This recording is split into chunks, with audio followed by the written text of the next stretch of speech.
Assalamu alaikum, this is Shafi and you're watching G Sports PSL Special 2026. So another humiliating defeat for Rawalpindi. It's their seventh loss in this season of HBL PSL so far, and questions are now being raised on both Rizwan captaincy and his own performance. On the other hand, PCB has just announced the test squad against Bangladesh and the absence of Saad Beg and the inclusion of Ghazi Ghori have also raised some serious question about the transparency and lack of merit in the selection committee. And today, we also remember the iconic six by Javed Miyada, जिसको आज 40 साल मुकम्मल हो गए हैं. तो इस पे भी हम बात करेंगे in the studios. I am joined by senior sports journalist Asghar Azim. Asghar, welcome to the show. कैसे हैं आप? Thank you. And I am also joined by sports journalist Mushtaba Hasan. Mushtaba, I also welcome you. Thank you Zara, thank you very much. तो गुफ्तगू का आगाज मैं आप दोनों से करूंगी, लेकिन पहले एक नज़र डाल लेते हैं मैच समरी पर. लाहौर ने आज पहले खेलने का फैसला किया, यानी बैटिंग का फैसला किया, और उनके लिए वो काफ़ी सूदमंद साबित हुआ because both Fakhar Zaman and Farooq की जानिब से ज़बरदस्त पार्टनरशिप लगाई गई. एंड इंडिविजुअली फ़खर ने स्कोर किए 84 रन एंड फारूक ने स्कोर किए 83 रन. वहीं जो लाहौर की बॉलिंग थी उसने भी आज कमाल दिखाया है. हारिस रऊफ विद 3 विकेट, थोड़े एक्सपेंसिव वो हस्बे मामूल रहे क्योंकि 43 रन उन्होंने दिए हैं. विद शाहीन ने भी 2 विकेटें ली, उसामा मीर ने भी 2 विकेटें हासिल की एंड रज़ा ने 1 विकेट हासिल की है. इसके अलावा रावलपिंडीज़ का आगाज़ बहुत अच्छा नहीं हो पाया था. एनी हाउ यासिर ने 58 रन बनाए, साद ने 54 रन स्कोर किए, डैरल मिचेल ने 11 रन स्कोर किए और रिजवान सिर्फ 9 रन ही बना पाए हैं. तो असगर, आपको क्या लगता है कि रिजवान के साथ क्या मसला है? क्योंकि आज जब बाजिद खान ने उनसे ये पूछा मैच से पहले कि भाई क्या मसला हो गया है, क्यों आपकी टीम परफॉर्म नहीं कर पा रही है, जीत नहीं पा रही है, तो उस पर उन्होंने ये फरमा दिया कि मेरी किस्मत मेरा साथ नहीं दे रही है. भाई देखिए ज़ारा, बात यह है कि हमारे प्लेयर्स में ना 2-3 चीज़ों बहुत ज़्यादा डेवलप कर चुकी हैं. एक ये कि इंशाल्लाह हम जीतेंगे. आज का दिन हमारे साथ नहीं था. आज हमने ये गलतियां कर ली और हार जीत जो है वो कुदरत का निज़ाम है. हाँ. बात यह है, कुदरत का निज़ाम तो ये है कि अल्लाह ने आपको मुंतखब किया और आपको इस ग्रीन परचम की नुमाइंदगी के लिए पाकिस्तान में शामिल कर दिया, पाकिस्तान की टीम में. अब आपको अपनी सलाहियतों से बाकी चीज़ें करनी है और अपनी जगह और अपनी कामयाबी, अपने सिलेक्शन को दुरुस्त साबित करना है. दुनिया भर में तमाम मज़ाहिब आप उठा के देख लें, इवन के मुस्लिम क्रिकेटर्स को भी देख लें, दीगर मुल्कों में कोई इस तरह की बातें नहीं करता. क्या उनके मुसलमान होने पर शक करें, उनके मज़ाहिब पे शक करें, या हम अपने क्रिकेटर का रोना रोए जिन्हें आज से तकरीबन 8 साल पहले 9 साल पहले जब इंजी, मिसबा और सकलैन मुश्ताक ये लोग जो है कोचेस की शक्ल में टीम के अंदर आए, सेलेक्टर की शक्ल में टीम के अंदर आए, तो ये तमाम चीज़ें हमारे प्लेयर में सराहियत कर गई. और फिर हम जो है खेल से ज़्यादा अपने फॉलोअर्स को मज़हब के आड़ में जो है वो ये बहलाने लगे कि आज किस्मत साथ नहीं दे रही, आज हमारा दिन नहीं है और ये तो कुदरत का निज़ाम है, कभी हारें कभी जीतें. ऐसा नहीं है रिजवान भाई, ऐसा नहीं है. आप मज़हब से बहुत करीब हैं, बहुत लगाव रखते हैं, इसके लिए हम कदर की निगाह से आपको देखते हैं. लेकिन ये लोग, ये शायकीन क्रिकेट, ये क्रिकेट के फॉलोवर्स, आपके दोस्त, आपके चाहने वाले आपको परफॉर्मेंस करते हुए देखना चाहते हैं. इन सब बातों से कोई मसला हल होने वाला नहीं है और ना ही आप अपनी जगह बचाने वाले हैं. ये तो आप दुआ दें सिलेक्शन कमेटी को कि आप टेस्ट स्क्वाड का हिस्सा बन गए, वरना आपकी तो यहाँ जगह ही नहीं बन रही थी. हाँ. लेकिन बहरहाल टेस्ट स्क्वाड ने तजर्बे को रखी आगे, और मैंने ये बात पहले भी कही थी कि अगर सरफराज जो है हेड कोच बनते हैं तो वो तजर्बे को अहमियत देंगे. और जो लोग प्रोपेगेंडा कर रहे थे उन्होंने देख लिया, परफॉर्मेंस ना होने के बावजूद रिजवान कंटिन्यू है और साथ में एक जो है नो उमर और लेटेस्ट विकेट कीपर का भी उसको भी साथ लेके जा रहे हैं. देखते हैं कि आगे क्या होगा. नाम बाद में. ठीक है, तो टेस्ट स्क्वाड पे मैं मजीद भी बात करूंगी, लेकिन अभी कुछ मैं मैच पे ही बात करना चाहूंगी.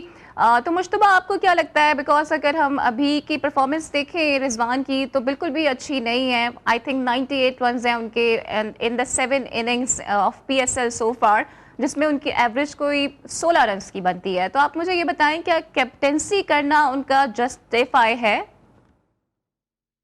बिल्कुल ज़ारा, अगर बात करते हैं मोहम्मद रिजवान की, तो मेरे ख्याल से वो वही बातें करते हैं जैसे हमारे कुछ इदारे कहते हैं कि हमारा सियासत से कोई लेना देना नहीं है, लेकिन फिर भी वो सियासत करते हैं और दीगर मुल्कों में भी चले जाते हैं, दौरा करते हैं, वहाँ पे जाके सुलह की बातें भी करते हैं। तो सारी चीज़ें देखा जाए तो रिजवान का भी दीन और क्रिकेट ऐसा ही है। वो क्रिकेट को दीन में ले आता है और मेरे ख्याल से हम सिर्फ क्रिकेट की बात करते हैं, हम ऑन द फील्ड जब जाते हैं क्रिकेट की बात करी चाहिए। हमें ये नहीं कहना चाहिए कि कुदरत का निज़ाम हो गया या मेरा लक किस्मत साथ नहीं दे रही, किस्मत 1, 2, 3 मैच में साथ नहीं दे।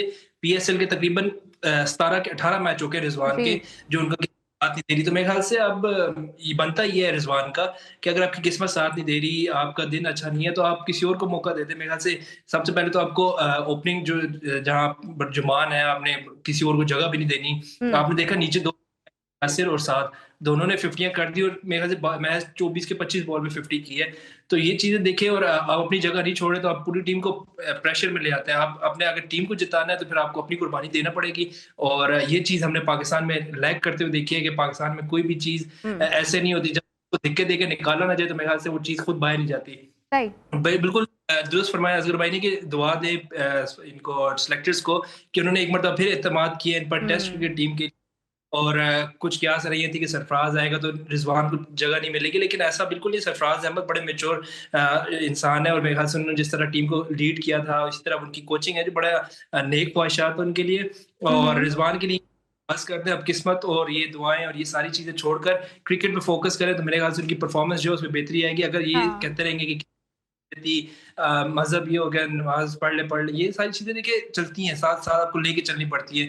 लेकिन क्रिकेट जो है वो आपने क्रिकेट ही खेलना है, क्रिकेट में आपको कोई और चीज नहीं बचा पाएगी हम्म। जब तक आप स्कोर कप्तानी नहीं करेंगे।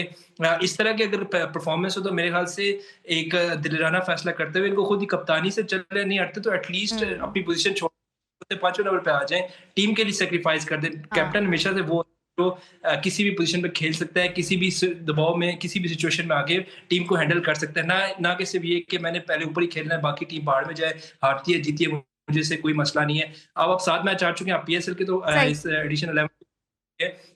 पिछले एडिशन में भी आपने देखा कि वो 10 मैच हारे थे, फिर इस दफा 7 हार गए। तो ये कोई नया रिकॉर्ड बनाने की कोशिश कर रहे हैं, मुझे समझ नहीं आ रही अभी तक रिजवान आखिर क्यों हाँ। इतनी।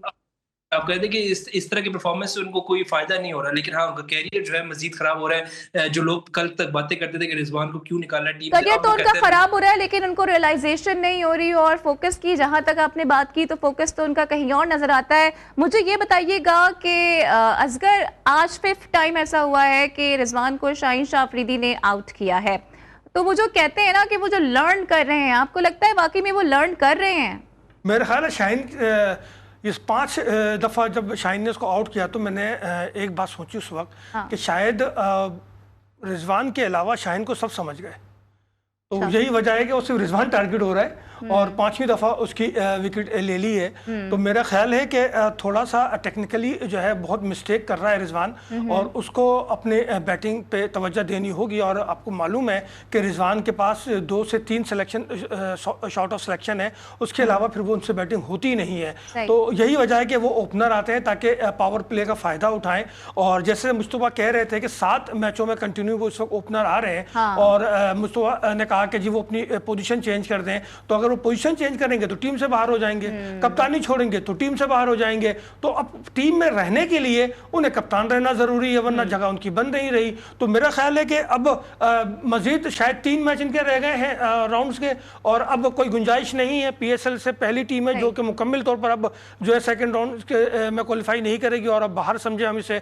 तो बाकी जो 7 टीमें अभी तो उनके थोड़ा बहुत चांस है, खास के नीचे जो 4 टीमें उनका तो चांस है कि वो रन रेट पे या 1-2 मैच जीतकर कोई अपसेट करके ऊपर आ सकते हैं। लेकिन यहाँ पिंडी तो फिर गुम हो गई। अच्छा मुश्तबा, आपने ये भी देखा था ना कि देखिए पिंडीज तो अभी गुम हो गई। इससे पहले जो पीएसएल का सीजन गुजरा है उसमें मुल्तान सुल्तान के साथ जब ये मुंसलिक रहे तो तब भी यही मामलात हुए। सिर्फ मुल्तान सुल्तान एक ही मैच जीतने में कामयाब हुआ था एंड वी स्टिल रिमेंबर कि तब भी ये ओपनर आए थे और इन्होंने इनिंग्स के आखिर तक ये क्रीज पे रहे और सिर्फ 40 रन स्कोर किए थे। तो खुद भी इनको पता है कि इनकी कैपेसिटी क्या है, लेकिन क्या वजह है, क्या डर है कि अपनी पोजीशन छोड़ने पर तैयार नहीं होते? देखिए, डरते जिस तरह असगर भाई ने बताया ना कि अगर वो अपनी पोज़ीशन छोड़ते हैं तो उनकी टीम में जगह नहीं बनती। दुरुस्त बात है, इस तरह की बिल्कुल मैं इस बात से एग्री करता हूँ, लेकिन कभी-कभी आपकी किस्मत एक फॉर्च्यून जो होता है ना, आपकी एक जगह साथ नहीं देता, तो आपको अपनी चीज़ें चेंज करनी पड़ती हैं कि हम्म। चले ये करके देख ले, कोई नया करके देख ले। नया करना नहीं चाह रहे, कंफर्ट ज़ोन से बाहर नहीं निकलेंगे, तो मेरे ख़्याल से इनकी जो कारकर्दगी है वो इसी तरह बरकरार रहेगी। हम्म। थोड़ा-सा अपने कंफर्ट ज़ोन हालात में आके बैटिंग करें, हो सकता है कोई एक अच्छा मैच विनिंग ज़्यादा स्कोर नहीं हो सकता, 10-15 रन बना ले और वही मैच विनिंग बन जाए, जिससे उनका कॉन्फिडेंस जो है वो बहाल हो जाए। लेकिन वो ये चीज़ करने पे आमादा नहीं है और जैसा अभी आपने बताया कि पिछले सीज़न में 1 मैच जीता, फिर इस दफ़ा 7 मैच हारे, तकरीबन मिला के तकरीबन 16 से 17 मैच जो है ये रिज़वान की कप्तानी में जो फ्रेंचाइज़ है वो हार चुकी है। तो देखा जाए तो ये पीएसएल जिस तरह की उनकी कप्तानी है, तो आपको क्या लगता है कि पीएसएल 12 में इनको कोई कप्तानी के लिए कोई भी हम्म। फ्रेंचाइज़ लीग कोई आमादा होगी? मेरे ख्याल से इनकी शायद सिलेक्शन भी बड़ी मुश्किल हो जाए इस तरह की परफॉर्मेंस पे।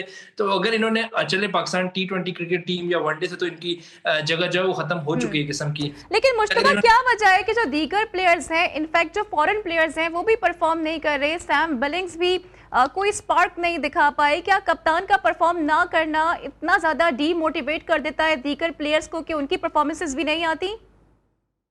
देखिए, जब आप कैप्टन आपका लीडिंग फ्रॉम द फ्रंट नहीं होगा, आपके ऊपर आते ही आपके पावर प्ले ज़ाया हो जाएगा, विकेटें नहीं आपको विकेटें गिरती रहेंगी, शुरू में आगे प्रेशर आ जाएगा। एक तरफ आप खुद बैटिंग करते हैं, आप 10-15 बॉलें खेल जाते हैं, रन्स नहीं बनाते। पावर प्ले का इस्तेमाल आजकल हर टीम करती है, 6 ओवर में 80-90 रन नॉर्मल स्कोर बनता जा रहा है। हम्म। मॉडर्न डे क्रिकेट में 210, 220, 230 रन का आजकल हदफ होता है टीम का कि हम 200, 200 प्लस करें। लेकिन रिजवान क्योंकि ऊपर आते हैं और वो बॉलें इतनी ज़्यादा खेल जाते हैं और फिर वो आउट भी हो जाते हैं, जिससे पूरी टीम जो है वो प्रेशर में आती है। फिर सैम बिलिंग्स और जैसे आपने नाम लिया डेरन मिचेल का, उनके लिए ये कंडीशन बिल्कुल नहीं है। मतलब इस तरह वो यहाँ पे रेगुलर खेलते नहीं है। रिजवान हो गया, हमारे जो वो यहाँ पे बड़े इधर ही इसी ग्राउंड में बड़े होके खेले हैं, छोटे होते इससे ग्राउंड में खेलते आए हैं। तो मेरे ख्याल से उनको ज्यादा जिम्मेदारी लेनी चाहिए, बजाय कि हम फोकस करें कि हमारे जो फॉरेन प्लेयर है वो परफॉर्म करें। जब आपकी पूरी टीम, जब आपका कैप्टन परफॉर्म नहीं कर रहा तो हम किसी और को ब्लेम कर ही नहीं सकते।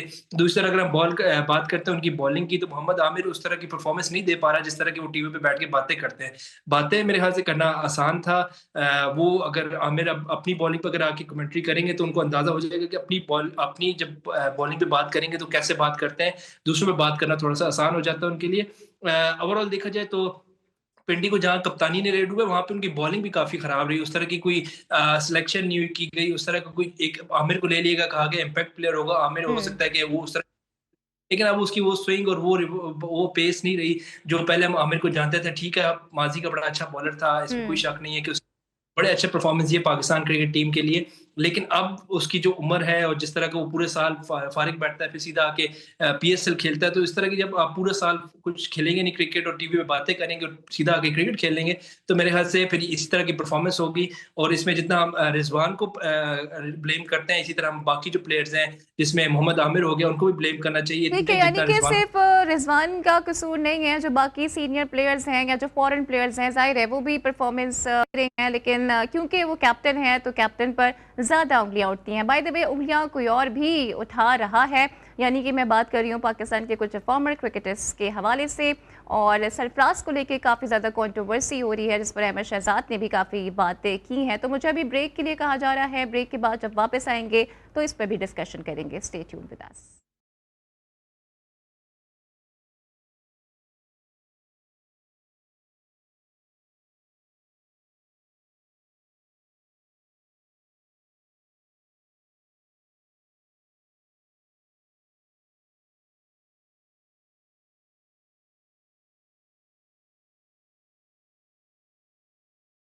वेलकम बैक जनाब। तो रावलपिंडीज पर शिकस्तों के गहरे दाग लग गए हैं, लेकिन वो बिल्कुल चिल हैं, क्योंकि गहरे दागों से क्या घबराना जब सर्फ एक्सेल है ना। तो पिंडीज की तो हमने काफ़ी बात कर ली है। असकर, वैसे लाहौर ने ना कराची आके अपना खाता भी आज खोल लिया है, पहला मैच वो भी जीत गए हैं। एनी हाउ, उनकी परफॉर्मेंस को आप कैसे रेट करेंगे? देखिए, आज लाहौर ने एज ए टीम वर्क काम किया और ख़ासकर ओपनिंग जो है बहुत अच्छी रही। 121 रन की शराकत हुई और 84 रन बनाए।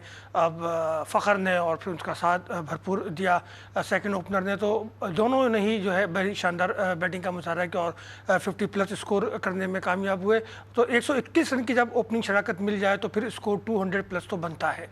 और ये आज उम्दा परफॉर्मेंस रही लाहौर कलंदर की। और कराची में मेरा ख्याल है ये पहली अच्छी परफॉर्मेंस है इस सीज़न की। तो जीत तो उनका था कि वो उन्होंने जीतना है, लेकिन ये उम्मीद नहीं थी कि पिंडी मुसलसल हारने का रिकॉर्ड जो है वो कायम रखेगी। हाँ। गो के लाहौर मुश्किल में था और प्रेशर में, दबाव में भी था, लेकिन अब मेरा ख्याल है कि लाहौर जो है मजीद मैचेस जीत कर जो है वो कम बैक करेगा। अच्छा मुश्तबा, आपको क्या लगता है, क्या लाहौर इस डिफिकल्ट फेज से बाहर निकल गया है, और यू थिंक एक कमज़ोर टीम थी जिसका मोराल डाउन था, उसको हराना यानी कि विंडीज़ को हराना आसान था?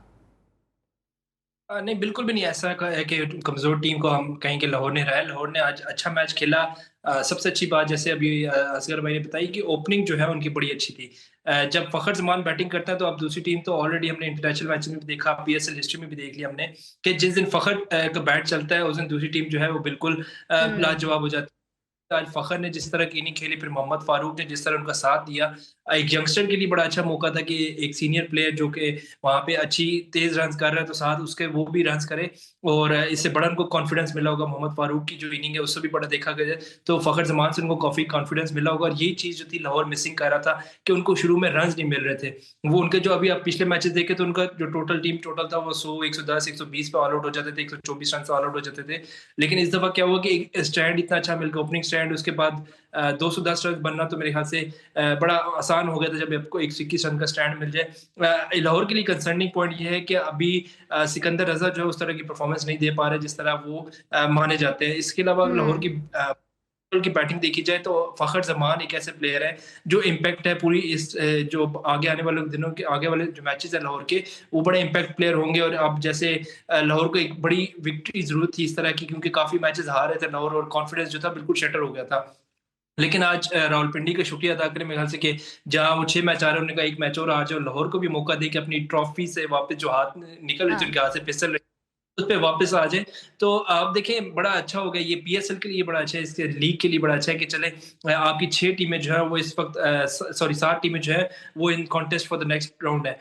आप रावलपिंडी को निकाल दें तो बाकी जो 7 टीमें हैं बिल्कुल बैलेंस हो गए, और इस वक्त जो टीम अपना मैच हारती है या जीतती है उसके आगे जाने के रास्ते हमवार होते रहेंगे, और जो टीम हारेगी यकीनी तौर पे वो इस टूर्नामेंट से बाहर हो जाएगी। बड़ा मुश्किल हो गया अब ये लीग, इसमें अगर हम बात करें 7 टीमों की, तो इसमें हर टीम की यही कोशिश होगी कि अब मैच जीते, और मैच सिर्फ ना जीते बल्कि अच्छे मार्जिन से मैच जीते, हम्म। क्योंकि जो एक फैक्टर है ये बड़ा अहम होगा एंड पे, क्योंकि अब देखिए अभी जैसे सिर्फ पेशावर ज़ल्मी जो है हाँ। उसके सिर्फ 13 पॉइंट, जो सबकी टीमों के कहीं एक मैच का फर्क है, किसी के एक मैच ज्यादा आ रहा है, कोई एक ज्यादा मैच खेल रहा है, इस तरह का फर्क है, ज्यादा वाज़ेह फर्क नहीं है। इन द एंड जब आप इस सबको कैलकुलेट करेंगे तो नेट रन रेट जो होगा वो बड़ा अहम हो जाएगा, और सही। हर टीम की कोशिश है कि जो मैचेस है वो अच्छे मार्जिन से जीते, और मेरे ख्याल से आज लाहौर ने जो 32 रन से मैच जीता, हम्म। अच्छी शुरुआत, उम्मीद करते हैं कि लाहौर कलंदर इस तरह की परफॉर्मेंस जो है वो आगे भी देगी। अच्छा असगर, जैसे कि अभी इन्होंने बात की मुश्तबा ने सिकंदर रजा की, तो हमें याद है कि लास्ट सीज़न के फाइनल के वो हीरो थे, बड़ा लंबा उन्होंने ट्रैवल किया, जेट लैग था, लेकिन उसके बावजूद अपनी टीम की जीत में कलीदी किरदार अदा किया।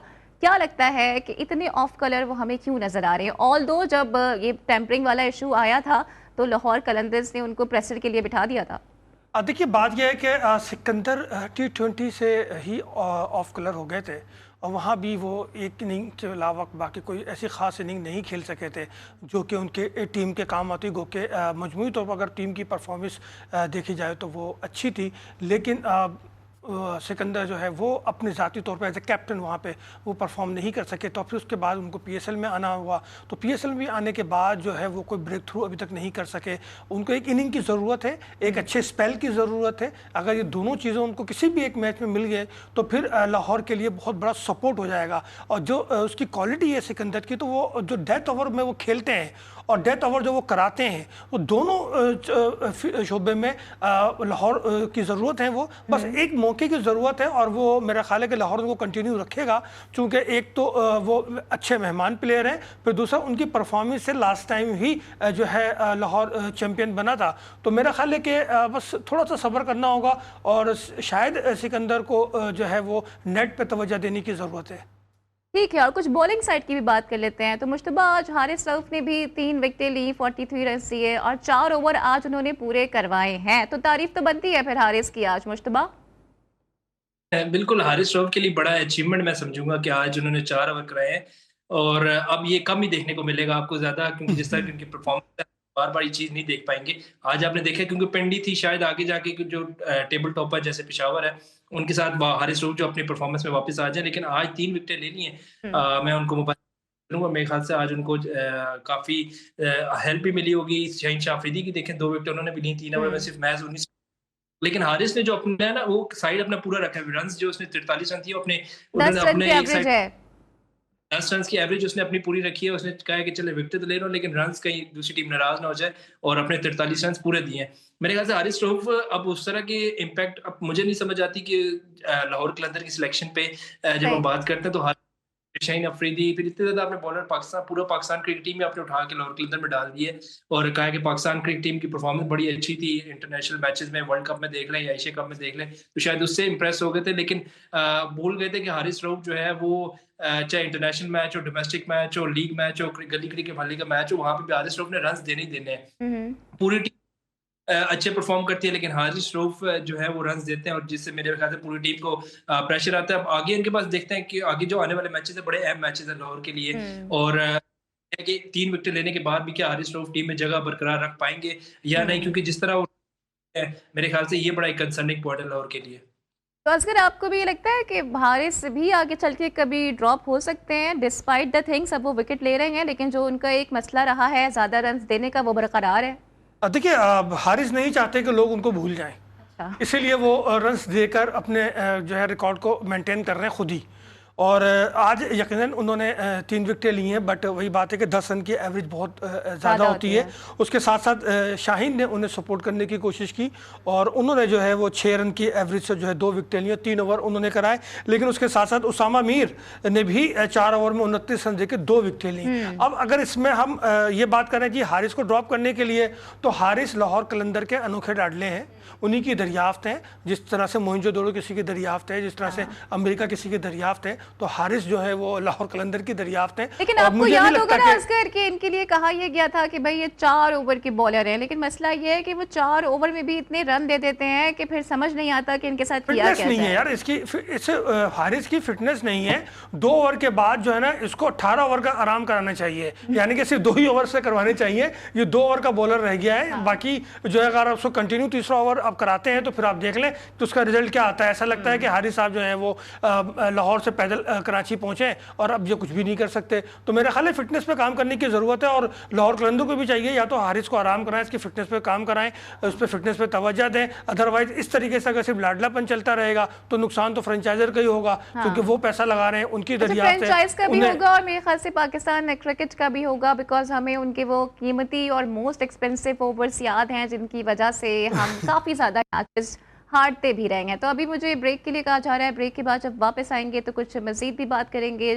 जावेद मियादाद के आइकॉनिक छक्के को भी याद करेंगे और उसके पीछे जो एक शख्सियत थे कि अगर वो रन पास नहीं करते तो शायद वो छक्का भी आज हम उसको याद नहीं कर रहे होते। तो एनी हाउ ब्रेक के बाद यहीं से कंटिन्यू करते हैं।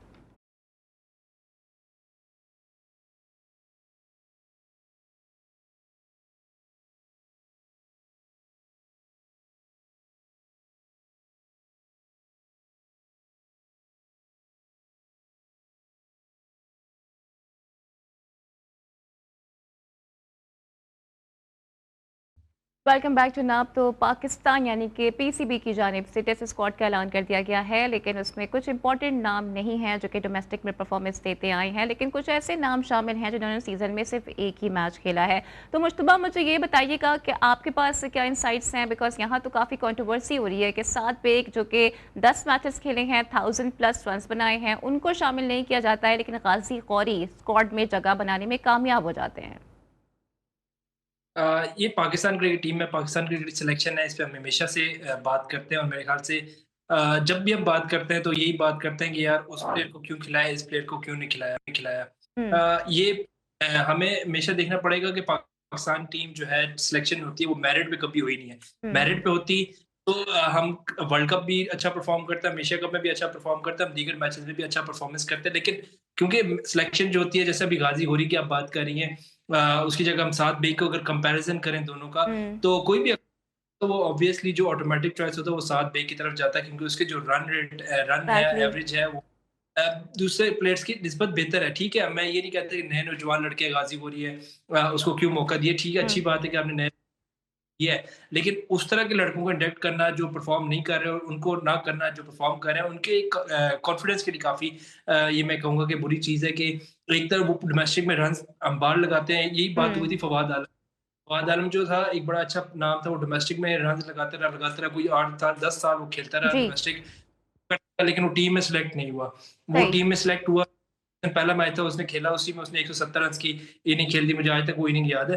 तो इस तरह की परफॉर्मेंस जो होती है हम नहीं देखते कि खिलाड़ी कितना परफॉर्म करके आ रहा है, हम बस ये देख किसको खिलाना है, किसकी सिफारिश है, किसके इसके पीछे कौन है, इसका बैकग्राउंड क्या है। सही। अच्छा सेम असगर, असगर आप इसमें क्या ऐड करना चाहेंगे? बिकॉज सिर्फ ये दो नाम नहीं है, बल्कि आसिफ आफरीदी भी हैं, कामरान गुलाम भी हैं, जो कि कंसेक्यूटिवली परफॉर्मेंसेस देते जा रहे हैं, लेकिन जब टीम अनाउंस करने की बात आती है तो वही पुराने प्लेयर्स होते हैं उसके अंदर, लाइक शाहीन, बाबर, रिजवान।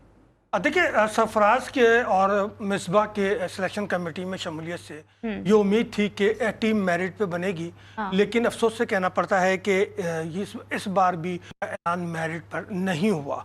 अब राइट। साद बेग की जहाँ तक बात हो रही, तो साद बेग ने पूरे सीज़न में 17 मैच खेले हैं, 1400 रन बनाए हैं, और सिर्फ 10 मैच जो उन्होंने कायज़म ट्रॉफी के खेले हैं उसमें 55 की उसकी औसत है। साद बेग की जगह आपने गाजी गौरी को लिया। गाजी गौरी ने एक मैच खेला है। गाजी गौरी को एशियन इमेजिन कप में भी लिया गया था। उस वक्त भी मैंने कहा था कि ये गाजी गौरी है या गौरी मिसाइल है, क्योंकि ये किसी की पर्ची है और उस पर्ची के ऊपर ये इसने फिर जो है साद बेग का हक मारा है। जोन 7 से ये इन्होंने अंडर 19 भी खेली है और इस्लामाबाद यूनाइटेड से इन्होंने पाकिस्तान सुपर लीग का भी ये हिस्सा रहे हैं। लेकिन इनकी परफॉर्मेंस के लिहाज से मैं बात करूंगा तो परफॉर्मेंस के लिहाज से बात यह है कि अब्दुल्ला फजल इनसे बेहतर थे। आप उनको ले सकते थे। फिर अली उस्मान जो कि नंबर 1 रहे कायज़म ट्रॉफी के, आपने उसको भी नज़रअंदाज कर दिया।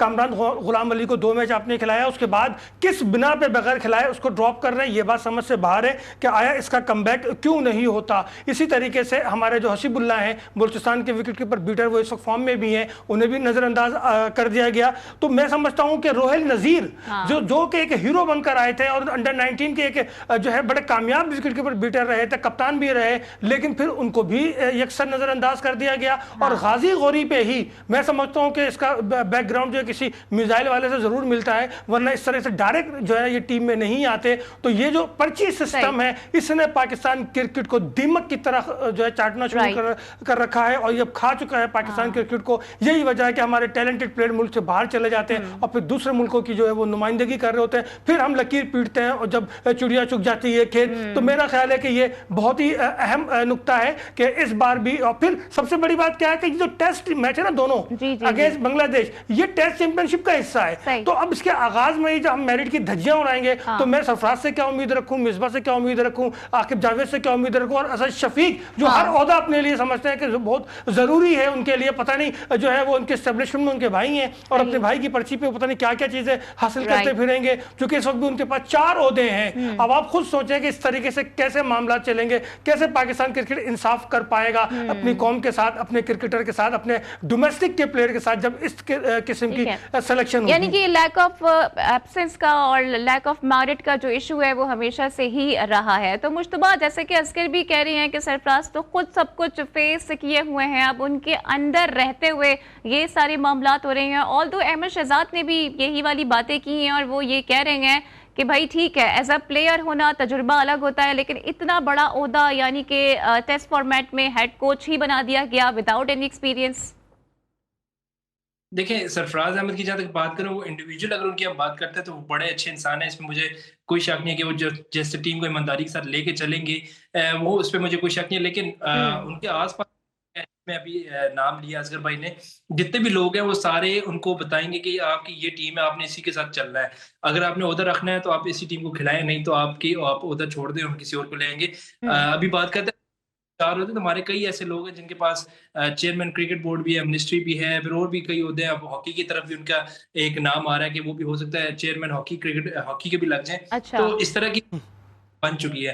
तो ऐसा नहीं है कि पाकिस्तान में कोई पहली रवायत है कि हम कहेंगे एक ओहदे 4 बंदे के पास है तो परफॉर्म क्या करेगा। परफॉर्मेंस यहाँ पे नहीं देखी जाती, यहाँ पे ओहदा होना जरूरी है और अपने ओहदे के लिए चाहे टीम कुछ भी करे। अब शान मसूद की हम मिसाल ले लें, किस बुनियाद पे इसको दोबारा से कप्तानी दे दी गई। 2 टेस्ट चैंपियनशिप हम हार चुके हैं, दोनों टेस्ट चैंपियन कोई अच्छी परफॉर्मेंस नहीं दी। उसके बावजूद हमें तो ये लग रहा था जैसी टेस्ट चैंपियनशिप खत्म होगी, कोई नया कप्तान अनाउंस हो जाएगा और अगला नया कप्तान, बातें भी चल रही थी, लेकिन सारी क्यास रही थी, एंड पे वही फैसला हुआ जो क्योंकि शान मसूद जो है वो लाडले हैं, फिर इसी तरह जैसे भी बिल्कुल, शान मसूद लाडले हैं। शान मसूद के अलावा और भी कई नाम हैं जिनके साथ ये निक लगाया जा रहा होता है, और बनता भी है क्योंकि इस तरह की सूरत हाल देखने में आ रही होती है। तो अभी मुझे वाइंड अप के लिए कहा जा रहा है, मेरे साथ मौजूद थे असगर अजीम और मुश्तबा हसन। आप दोनों का बहुत शुक्रिया। मैं ज़रूर आपका जवाब ऐड करती, अगर मेरे पास टाइम होता तो मैं आपसे आपके इस सवाल का जवाब मैं कल ले लूँगी। एनी हाउ, कल भी डबल हेडर है। Multan Sultan will face Karachi kings and Peshawar Zalmi will take on Quetta gladiators. तो कल होती है आपसे फिर मुलाकात, सेम टाइम सेम प्लेस। अल्लाह हाफिज़।